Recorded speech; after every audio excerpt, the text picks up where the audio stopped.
First story. I gave away my son's toys to his cousin to teach my son about growing up and the meaning of happiness and sacrifice. But my son had a breakdown demanding his toys back. I refused because of my pride. Still, my delusional wife supports my son and demands to get those damn toys back. My son is 5, almost 6, a December baby. He's a great kid overall, but pretty sensitive and, to be honest, kind of stuck in some of his younger routines. He still plays with a few toys he's had since he was 3. The biggest ones being this old plastic toy lawnmower and a little shopping cart. They're both battered but still functional. He pushes the mower around the backyard like he's cutting grass, and he packs the shopping cart with fake plastic food and dishes, then sets up little dinner parties for his stuffed animals. It was adorable when he was 3 or even 4. Now that he's almost 6 and in kindergarten, it's starting to feel a bit off. Not something I'm openly judging, just quietly noting, like, maybe it's time to gently nudge him towards more age-appropriate play. I'm not saying he has to jump straight to video games and sports, but come on, the stuffed animal dinner thing is getting a little weird. Anyway, the situation blew up over the weekend. My sister came over with her kids. She has a 2-year-old daughter and a 7-year-old boy. They were staying for a few hours, just a casual family visit. My son was excited to see his older cousin and pretty much ran off with him to play with Legos and the Switch, leaving his usual go-to toys behind. At one point, my niece, the 2-year-old, wandered over to the mower and shopping cart and started pushing them around. She was clearly obsessed with them, and I thought, yeah, this makes more sense. These toys are more her age range. So I asked my son, "Hey bud, can your cousin play with the mower and cart?" He barely looked up and went, "Yeah," before running off again. I took that as a pretty clear sign he was past them. He wasn't possessive, didn't hesitate, and didn't even seem to care. Now here's the thing, and maybe this is where I'm already the odd depending on who you ask, but I made a call right then. As they were packing up to leave, I told my sister she could take the toys for her daughter. She asked me twice if I was sure, and I said yes. I genuinely thought my son had outgrown them and wouldn't miss them. My sister was happy, and her daughter was over the moon. It felt like a win-win. Less clutter for us, free toys for them, and maybe a step forward in my son's development, or at least what I saw as a step. But I probably should mention that this wasn't my first time clashing with my wife on stuff like this. She's a bit more sentimental and cautious than I am. I'm not cold-hearted, but I do believe in making decisions and sticking to them, especially when it comes to not spoiling our kid or letting him stagnate. We've butted heads before about what's too soon or too harsh for him. When he cried after I told him I was tossing out the remains of a giant cardboard box fort he'd made, it had been sitting in the living room for 2 weeks, falling apart. She said I should have waited until he wasn't around. Another time, he broke a toy, and I told him right then we wouldn't be replacing it. She thought I should have handled it with more compassion. So yeah, our parenting styles don't always align, and this whole toy situation turned into round 3 in that ongoing battle. After they left, my son went looking for his mower and cart. He asked if we moved them. I said, "Hey buddy, remember how you let your cousin play with them? She really loved them, so I let her take them home." I kept my tone light, expecting a shrug. But no. He froze, looked at me like I'd told him his dog died, and immediately started crying. Real, chest-heaving, snotty sobs. He kept asking, "Why would you do that?" over and over. I didn't know what to say. I tried telling him I thought he didn't want them anymore, that he seemed like he was done, that he didn't even touch them that day. But none of that mattered. The damage was done. And here's the kicker, he hasn't stopped bringing it up since. That was 4 days ago. He keeps asking where the toys are, if we can get them back, and if we can go to his cousin's house and trade for them. He's been cold to me, barely talking, unless it's to ask about the toys. The other night, I heard him telling my wife, "I hate Daddy." She didn't correct him. In fact, she looked at me like she agreed. She hasn't yelled, but she's livid. She's been giving me the cold shoulder since it happened. Says I completely overstepped and had no right to give away his toys without checking with him directly and, more importantly, without talking to her. She thinks it was emotionally damaging and that I'm completely out of touch with how attached kids can be to things. She's made me sleep on the couch every night since then. That hasn't happened since we had a blow-up over finances last year, when I moved some savings into a home repair without looping her in. That's another story, but let's just say there's a bit of a pattern forming here. Anyway, I texted my sister to explain the situation, mostly to give her a heads up. She felt bad and offered to bring the toys back, but I told her not to. My son had already seen her daughter playing with them via FaceTime, and he was happy about that part in theory. Plus, I didn't want to make things awkward. She offered a compromise. She said she'd buy him something nice for his birthday coming up, like a big outdoor playhouse. Honestly, I thought that was more than generous. It's a major upgrade. I told my wife, thinking she'd appreciate the gesture. Nope. She looked at me like I was completely missing the point. She said it's not about replacing things, it's about how I treated our son and acted like his feelings didn't matter. She said I broke his trust, and that a shiny plastic house won't fix it. At this point, I'm sleeping on the couch. My son won't speak to me. And I've got a wife who thinks I'm some emotionally tone-deaf robot who doesn't get basic parenting. But here's the thing. I still don't think I did anything wrong. I didn't toss his stuff in the trash or donate it without a second thought. I didn't do it out of malice. I saw him ignore the toys and figured he was done. I made a practical call. I get that maybe I misread the moment. But now everyone's acting like I burned his baby blanket in front of him. And the fallout is getting ridiculous. My wife's still not speaking to me normally. She talks through gritted teeth when she has to, and the rest of the time it's silent treatment or passive-aggressive sighs. She told me flat out that she's embarrassed by how I handled it, and said she would have never made a decision like that behind his back. She's not budging either. She's moved into our son's room temporarily and said I can stay on the couch until further notice. My son's been emotionally checked out. He's quiet, avoids me, and still brings it up randomly. Like last night at dinner, we were eating in silence, and out of nowhere he said, "I miss my shopping cart." Just drops that like a brick and keeps eating. My wife didn't say anything. She just gave me this look like, "See what you did." I'm not some heartless idiot. I know he's hurt. But I also know kids get attached to random stuff. And that doesn't mean you let it run your house. I've watched some of my friends let their kids hoard broken Happy Meal toys and outgrown baby crap because they're too scared of a meltdown. I'm not doing that. I want to raise a kid who can handle disappointment, who understands that stuff doesn't last forever. But apparently, I'm the only one in this house who thinks like that.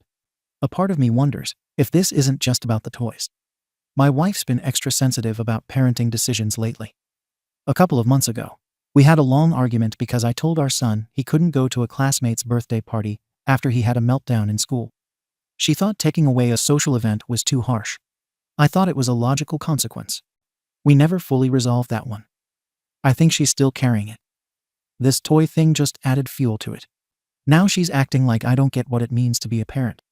She's gone full defensive mode, watching over every interaction I have with our son like she doesn't trust me anymore. I offered to read to him at bedtime, and she told me he's not ready for that yet. Like I'm some danger to his emotional well-being because I gave away a cart and a lawnmower. And no, I'm not going to ask my sister to return the toys. That would be humiliating. Her daughter's already fully attached to them, and it would just make it more of a mess. We'd be punishing a 2-year-old to reverse a decision that honestly wasn't that catastrophic. My wife thinks it's the only way to start repairing the damage. I think that's giving plastic toys way too much power. My sister even offered again to send the toys back after hearing how upset my wife and son are. I told her no. She felt awkward about the whole thing and said maybe we should all just cool off before making more decisions. She's right. I'm still pushing for the playhouse idea. It's not a replacement, it's a step forward. My sister said she'd even let our son pick it out. It's not cheap, and honestly, it's nicer than anything we had growing up. But my wife rolled her eyes when I mentioned it and said I'm just throwing money at a problem I created. It's starting to feel like no solution is good enough unless it includes a full confession and public walk of shame. And I'm not doing that. I explained my reasoning. I wasn't reckless. I made a judgment call based on what I saw. And it's not like I'm some stone-faced disciplinarian. I take him to the park. I help him with puzzles. We build Legos. But the second I make a solo call that doesn't align with her feelings, suddenly I'm the villain. I feel like I'm constantly being evaluated, like I need parenting clearance for every damn decision. So here I am 4 days in the doghouse over 2 old toys, with a kid who won't look at me, and a wife who acts like I should write an apology letter to a plastic lawnmower. I'm not backing down. I'm not getting those toys back. I don't believe I did anything cruel or outrageous. I saw my son not engaging with the toys and made a reasonable decision. And I still think the outrage is blown out of proportion. But clearly, I'm the minority in my own house. So let me ask the court of Reddit. Ada? Comments. Comment 1. YTA. And I say this as a dad of two who also leans practical. You didn't just toss out broken junk. You gave away a functioning, loved toy without asking the kid who owned it. You made a decision about his emotions for him. That's not raising a resilient child. That's bulldozing his boundaries. The kicker is, the second he cried, you knew you messed up, but instead of doing anything to fix it, you doubled down. She'll buy him a playhouse is not a solution. That's you deciding what will make him feel better. Again, how about you ask your son what would help? And your wife. She's not pissed about the mower, dude. She's pissed that you keep making unilateral calls, then acting shocked when she's not cool with it. If my partner made multiple parenting decisions without me, I'd also stop trusting them. You're not a monster. But yeah, you need to grow the hell up. Comment 2. YTA. You made two huge mistakes here. First, you assumed what your son felt instead of asking. And second, you treated emotional attachment like clutter. Kids don't play with every toy every day. That doesn't mean they've outgrown it. My daughter has a stuffed seal she ignores for months. But God help me if I move it. It's for comfort, not a plaything. The part that bugs me most, though, is how proud you seem about not backing down. You framed this whole post like a logic puzzle you're trying to win. Parenting isn't a logic contest, man. It's empathy in motion. You saw tears and thought, well, lesson learned. What lesson? That his feelings don't matter if dad's got a point. You're not preparing him for the real world. You're teaching him that the people who are supposed to protect him might just decide his emotions are inconvenient. That's not resilience. That's mistrust. Comment 3. YTA. You didn't just give away his toys. You made a choice for him about what he was allowed to love. You watched your son share something he cherished, and instead of praising his generosity, you rewarded it by taking those toys out of his life. You basically punished kindness. That's going to stick in his head a lot longer than the toys will. Also, that whole, it's not normal for a 6-year-old to play pretend dinners line. Dude, that's exactly what's normal. It's developmentally spot on. Pretend play doesn't have an expiration date. You wanted to push him into being older.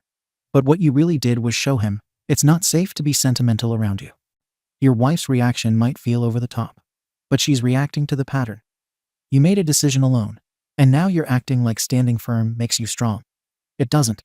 It just makes you wrong and stubborn. Update. So I've read the replies. Most of them, anyway.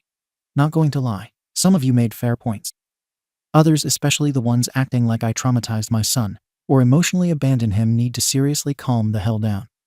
He's 5, not recovering from war. Some of you are projecting harder than an MX. That said, yeah, things have spiraled since my original post. Let me give a rundown. After a week of cold shoulders, silent dinners, and my son walking around like a grief-stricken widower over a plastic cart and toy mower, I tried to smooth things over. Not because I suddenly saw the light, but because the tension in the house was unbearable. My wife wasn't speaking to me unless it was about bills or groceries, and I'd reached my breaking point sleeping on the damn couch. I tried to explain again calmly that I didn't do this out of cruelty. I told her what a lot of you here also missed. This wasn't about power, control, or trying to erase my son's emotions. It was a judgment call. And yes, maybe a miscalculation, but not malicious. That didn't go over well. She said, I don't own the right to make emotional decisions for other people, and that our son's response should have been enough to tell me I was wrong. I asked her how long she planned to keep playing jail warden over a toy mistake. That was probably the wrong line. 2 nights ago, I told my son we could try to get the toys back, if that's really what he wanted. He lit up. Look, it hurt my pride, and it felt like breaking my word to my sister. But I was out of options. So I called my sister and asked if we could swap the toys back. But now she flipped her script. She said, honestly, I don't think we should. My daughter's attached now. She sleeps with the cart next to her crib. I get it. I saw how happy she was pushing that thing around. It felt like taking candy from a baby. My sister said, you're the one who made the call. You said it was final. She wasn't rude, just direct. She's not trying to be the villain here. She actually offered again to buy my son a playhouse or new toys to help, said it wasn't about the money. I told her thanks, but no.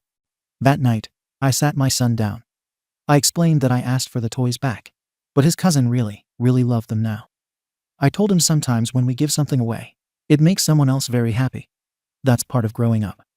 Letting go isn't always easy, but it's important. He cried. Not a meltdown, but tears. I sat there with him. I didn't scold him.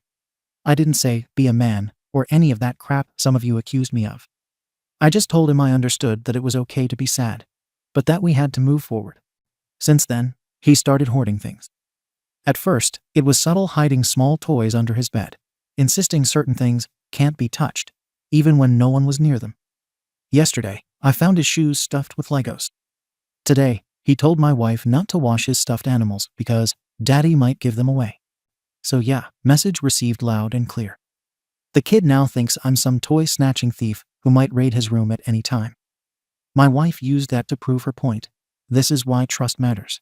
I didn't argue. She's now pushing for us to go to parenting counseling.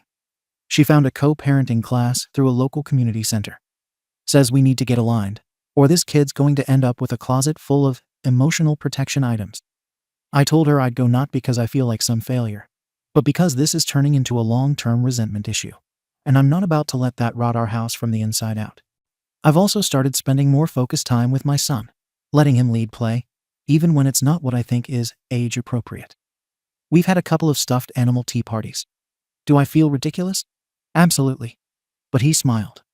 Let me address some of the comments head on. He's traumatized. No, he's not. He's upset. Disappointed. Maybe hurt. That's not trauma. Let's not throw clinical labels on everything. Kids cry when their sandwich is cut the wrong way. Doesn't mean they need therapy over it. You're emotionally unavailable. That's bullshit. I've bathed this kid, stayed up with him sick, taught him to ride a bike, built forts, fixed broken toys. I'm not some detached ghost floating through his childhood. I made one bad call. That doesn't define me as a father. Your wife should leave you over a toy. You need to touch grass. We've had tougher fights and worked through them. This isn't divorce material, it's a parenting disagreement with ripple effects. You should have just shown her the post. I considered it. But the last thing I need is to weaponize Reddit comments against my wife in a real argument. She doesn't need a gotcha moment. She needs to feel like I'm listening, not recruiting strangers to pick sides. I get why people were upset. I get why my son is sad. I even get why my wife feels undermined. What I don't accept is the idea that this one screw-up makes me unfit to parent, or that I need to be publicly shamed into repentance. Yes, I handled it poorly. Yes, I'm fixing it. But I'm not getting the damn toys back. My niece has them now. A new kid got joy from them. And my son, slowly, will learn to live without them because that's life. He's not a baby anymore. We all grow up. Some of us just take a little longer to understand that letting go doesn't mean forgetting. I've made my peace with it. Even if the rest of the house still hasn't. Comments. Comment 1. Man, you're still not getting it. You say your kid's not traumatized, but he's now hoarding socks and Legos like you're the boogeyman. That is trauma, just not the movie type. It's the I no longer trust my home environment kind. You're not evil, but you do this thing where you treat your son's emotions like a logic puzzle to solve. He didn't need a speech about letting go. He needed his dad to say, I F'd up. I'll do better next time. Instead, you're still justifying it with, he's not a baby anymore, like that excuses your blind spot. And for the record, your wife's not mad about the toys. She's mad that she's married to someone who makes parenting decisions like he's signing off on a project budget. If you're serious about that parenting class, good. Maybe finally she'll stop sleeping in the damn kid's room. Comment 2. I'm actually surprised how much you're still framing this like a control battle. I'm not backing down. I'm fixing it my way. He'll learn to live without them. Dude, it's not about whether he lives without them. He already is. But at what cost? I'm a mom. I've made judgment calls too. I've taken stuff to Goodwill only to have my kid ask about it later. And I felt like SHT. You didn't just make a mistake, you then forced your kid to face the emotional consequences alone, and only tried to backpedal after it wrecked the energy in your house. Also, your sister suck. You could have handled this whole thing better if you saw people as people instead of roles in your story. The kid's not the boy who needs to grow up. He's your son, and he just wanted his stuff back. Comment 3. Dude, you're so deep in your own stubborn pride that you can't even see what this is about. YTA 100 times over. You're lecturing the internet about, he's 5, not traumatized, like that's the mic drop moment. No one said he's going to therapy for life. They're saying you broke trust. He asked you if his cousin could play with his toys, not have them. You turned a kind gesture into a loss. Then, when you saw it crushed him, you still refused to fix it because your word mattered more than his happiness. That's not integrity. That's vanity. And the way you talk about your wife, she's livid. Sleeping in the kids' room. I'm not backing down. You sound like a guy in a standoff, not a marriage. You made a SHTTY call, and instead of humility, you're writing essays about how misunderstood you are. You're not raising a boy to grow up. You're raising a kid who's learning that dad's word is law, and feelings don't count. Congrats, that's how you end up with a teenager who lies to avoid your reactions. You don't need a parenting class. You need to learn what empathy actually means. Second story.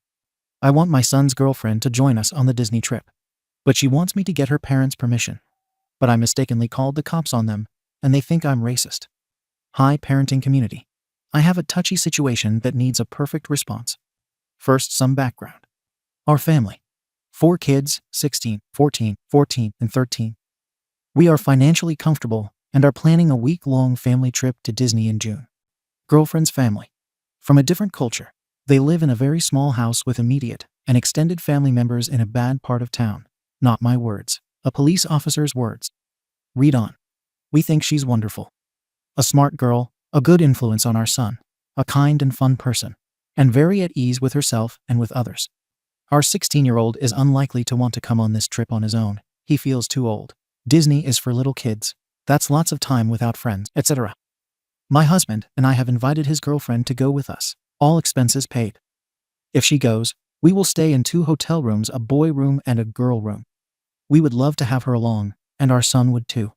She knows about this and is very excited, as she's never been to Disney before, but she is apprehensive to ask her parents.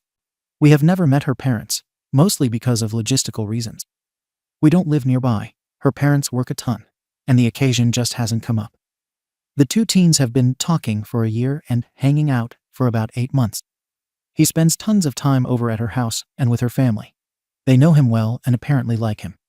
She has spent lots of time with us as well. We have taken her to out-of-town games to watch the son play, even out of state before, but never overnight. As he is our oldest, we are just starting to navigate curfews and how that works. He is not a fully licensed driver yet, so he has to get rides with parents or friends. About a month ago, he was at GF's house, and he and I were texting around 10:15 p.m. We had previously agreed that the curfew was 11, and he assured me that he would be home. I offered a ride, but he told me he had one. He did not come home on time and was not responding to phone or text at 11:20, and neither was his girlfriend. After several attempts to call and text them both, I decided to drive over to retrieve my son. On the way over, it's now 12:30 am.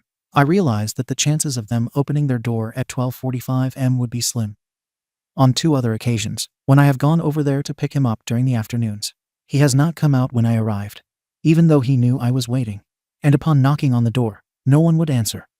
I enlisted the help of the local police to get him. It was a big decision, but I honestly was not sure that I could get him on my own. The officer suggested that I try to knock first. I did. He saw movement in the house through a window, but no one answered. The policeman banged on the door and very loudly and authoritatively got my son out of their house. My son and his GF had apparently fallen asleep watching a movie, and I had no other way to get in touch with anyone there. The next day, my son and GF were both upset. He was mad at me, and her parents thought I was racist, which was why I got the police involved.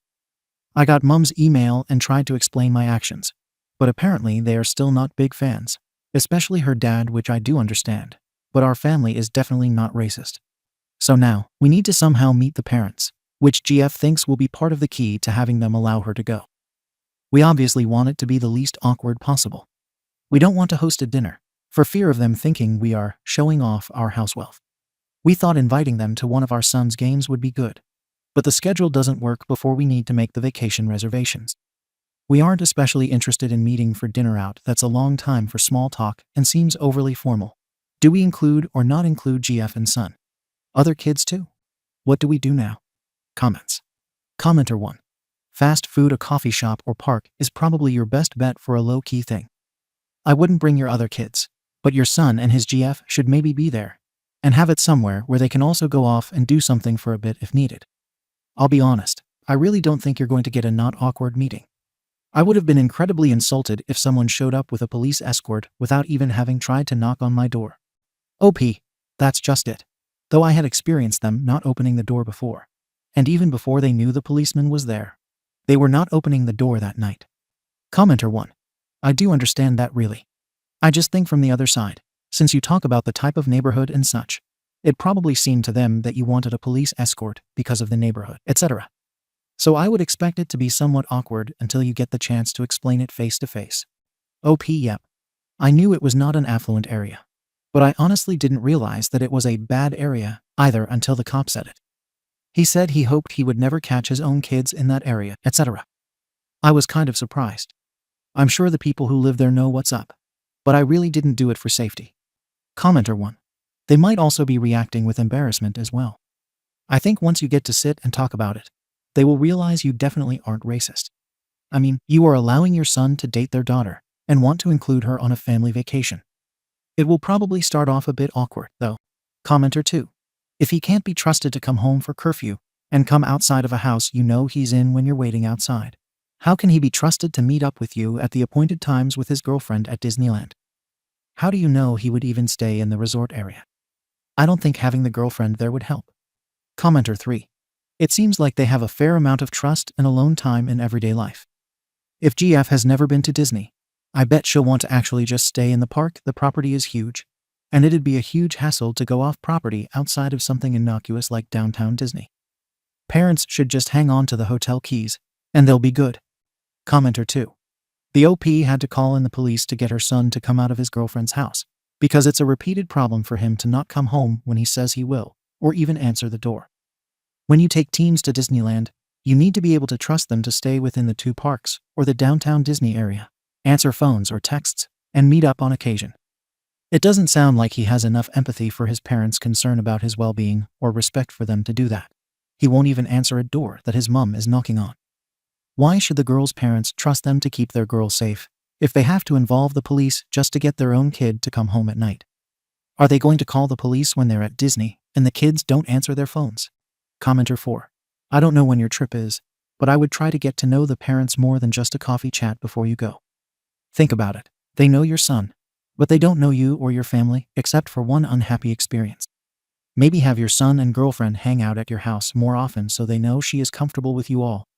They need to be assured that she will be taken care of, because it's scary letting your child, even a teenage one, go far away without you for a long period of time. To be honest, if you called a police escort just to retrieve your son from my house, I don't know if I'd be comfortable letting my daughter spend a week with you all. It seems like you think you can use her to coax your son into coming, TBH. OP, my husband and I are confident that he will go, with or without her. We felt that one. It would be fun to have her along and share the trip with her, and that too. It would also be a fun memory for Son and GF to share. It was not extended only as a way to make him go, but more to make the trip more fun for all. They don't hang out here as often because we have rules about keeping bedroom doors open. And I'm around lots more than the adults at their house, who seem to work a lot. They have more fun at her house. We often have our kids' friends here, and our house is always open to them. Heck, we served the only birthday cake one of his friends got when he came over for his birthday yesterday. But I get what you're saying about letting kids travel. We've talked about whether we would let one of ours go with another family, and we would also be careful and make sure that we knew the other parents. We're not trying to make anyone uncomfortable by extending the invitation. Commenter 5. Realistically, I can't imagine a lot of circumstances in which parents of a 16-year-old girl would allow a week-long overnight vacation with her boyfriend's family. Given the whole police thing, which sounds like a major overreaction on your part, I can't imagine they would say yes. No one wants the cops at their house, and calling the cops over an hour missed curfew or so is kind of ridiculous, seeing as you knew where he was. Good luck with this. But I would be shocked if they agreed. OP, okay, so what would you have done? Can't get in touch with anyone there over the course of 1.5 hours.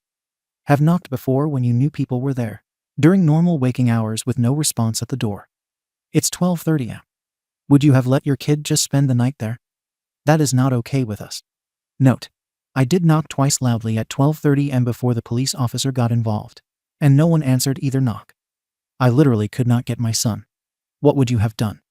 I agree that they probably won't allow her to go. Commenter 5. There seems to be a disconnect in your thinking. So he can't stay the night there. But you would expect her parents to allow her to stay the night. Wait. A week's worth of nights with your son. And teenagers being teenagers, separate rooms only mean so much. I would have knocked. I would have blown up their phone, his phone and her phone, if I was really keen to get him out. Unless I thought they were participating in some nefarious behavior. I would probably just ground him the next day until he can handle the responsibility of meeting a curfew. I'm not sure why you called the police before even knocking on the door. OP, here are some important differences. When we got into the house, they were asleep in her room, with her door closed. Like I've said in another place in this post, in our house, bedroom doors stay open and behavior is monitored. As I mentioned in the original post, we would have completely separate hotel rooms, one for males and one for females. So not exactly apples to apples. I called the police because I had a history of experience with them not opening doors, because it was the middle of the night, and I was a sleep-deprived mom who wanted her son. I did blow up their phones, both calling and texting each of them many times, and nothing came of it. I did knock, and nothing came of it. Edit. By male's room and female's room. That means that my husband stays with the boys and I stay with the girls. So it is as well monitored as it could possibly be. Update. Hug your kids, even if you have to chase them. I am missing my 17-year-old today. He has been living in substance abuse programs since September. We started with a stint of wilderness therapy for 3 months last fall. Then he tried life back at home and failed within 6 weeks, ultimately odd on Xanax. He's currently at a therapeutic boarding school, and we have only seen him for a few hours over one parent weekend since January when he went back to wilderness to detox for a few weeks, and then transferred to the school to start there. Although I am aware that many kids around this age fly the coop, those kids can also call, text, and come back home. I'm missing my son a lot today, so I just wanted to remind you all to coax your kids out of their rooms. Food usually works, and let them know that you love them and simply just like having them around. Thankfully, we have 3 other teens living at home, 15, and 13. But there's still a hole where 17 should be. Relevant comments. Commenter 1. Do you feel like the therapeutic boarding school was a good choice? Is your son being helped? We are thinking about this option for our 15-year-old, though it will probably bankrupt us. OP, I do. Although we were resistant at first, hence why he came home from Wilderness V1 instead of going straight to school. Because of that, though, he can't claim that he could have made it on his own back at home if his parents would have given him the chance, which is what lots of new kids at TBS say while resisting the experience. We are also more sure that it's the best option for him, which we would have wondered if he never came home between wilderness and school. The school he's attending is very small, 13 students, all teen males with substance abuse issues, with about 45 staff people. We are extremely impressed with the program. And yes, we will be broke after it's over. It's designed to be a 10-12-month program. Commenter 2. What was your first reaction when you found out he was smoking weed? OP. We tried many things. Reminding him that he would be pulled off his varsity HS team if caught. Showing him that his athletic performance was declining. Reminding him that it's illegal. Taking his driving privileges, etc. We began drug testing about 3 months after we knew that he started smoking and tied his brand new driving privileges to a clean test. And that didn't even deter him. Ultimately, the things he valued the most, senior year soccer, driving, graduating with his friends, still fell away when substances were available. Addiction, to whatever it may be, is a beast that knows no rationale. Update. So, ours is a pretty long story.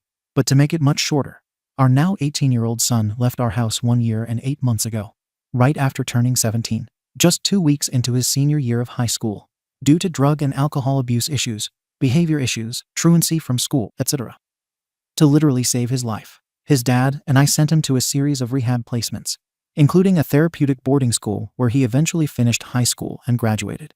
He has only been home once since September of 2017, between placements, with the agreement of his primary therapist at the first placement, Dec 17 Jan 18, which was not a success. He OD'd in his room and abused drugs in our backyard. He was not allowed to leave our property with friends, based on our mutually agreed upon family agreement document.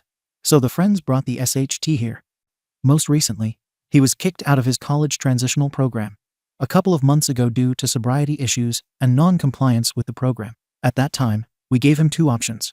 Go to one last rehab program that had been recommended to us, or he could make a life for himself with no support from us except for medical/pharmacy coverage, his phone so we could be in contact with him, and a plane ticket to the landing spot of his choice. Once his legal debts to his current state were completed, because the state he's living in now is 2,000 plus miles from home, and he didn't make the choice to live there. He chose the make a life option and has been truly homeless and hungry for 2 months. He's currently paying his debt 3 days in jail for petty larceny, and on Tuesday, he will be free to leave that particular state. He wants to come right back here, to our town. We have previously made it clear to him that he can't live here. We have 3 other kids, all in high school. He has stolen from us in the past, and his sobriety challenges and general disrespect for rules, etc., have historically made us firm in this decision. We haven't seen him since Christmas, but I believe that he has matured quite a bit since living here last, with quite a bit of maturity still to go. As we are now anticipating him being back in our medium-sized town, we are wondering how to proceed. He is still a very young adult. He will be 19 this summer. Is there any chance that he could live here again? What would the rules be? How would we enforce them? We have done the urine testing route before to determine sobriety, and it's not fun at all. We are concerned about his effect on his siblings, and on us honestly. This is a concern whether he lives with us or not. We also love him, and would want to support him if he's sober and actively seeking success for himself. We just don't know where to start. This is uncharted territory for us. He's excited about seeing the family dog again when he comes back and wonders if she will remember him. He misses us, as we have missed him. It's just sad. We would love to have the healthy version of him living with us, but can't imagine having the addicted version of him tearing apart all of our lives. What would you do? P.S. Please don't berate our previous decisions unless you've walked a mile in our shoes. We have done everything we could to ensure that he has remained alive and healthy, finished high school, had the opportunity to start college, had more therapy than he ever asked for, etc., etc. We have literally spent more than $250,000 on his care. I'm sure if you thought there was a real possibility that you might outlive your child, you'd do all you could as well.